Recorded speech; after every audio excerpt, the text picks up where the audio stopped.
এখানে চারখানা গ্লাসে চার রকমের ম্যাঙ্গো ড্রিঙ্ক আছে। একটার মধ্যে আছে ফ্রুটি, একটার মধ্যে আছে মাজা, একটার মধ্যে আছে সুইং, আর একটার মধ্যে আছে সত্যিকারের আমের রস। তো এর মধ্যে কি আছে সেটা আমি আজকে প্রমাণ করে দেখাচ্ছি। দেখ, আমার হাতে এখন আছে আলা, মানে রিং লিকুইড, যেটা এটা আমি চারটের মধ্যে এক এক করে ঢালবো। দেখো তারপরে কি দেখায়। আমরা গার্জিয়ানরা বাচ্চাকে খুশি করতে ফ্রুটি বা আমের জুস কিনে নিয়ে আসি। ওটা কি আমের জুস না বিষ, সেটা এই ভিডিওটা দেখলেই বুঝতে পারবেন। আশা করি ভিডিওটা দেখার পরে আপনি অন্তত এই বিষগুলো বাচ্চাদের খাওয়াবেন না। এক ঢাকা আমি অলরেডি এর মধ্যে দিয়েছি, আমি আরো এক ঢাকা দেবো, দেখি এর কালার চেঞ্জ হয় কিনা।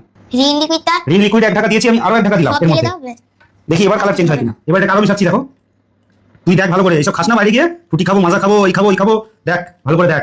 দেখো এটা কিন্তু অরিজিনাল ম্যাঙ্গো জুস, যে আমকে রস করে আমরা এই জুসটাকে বানিয়েছি।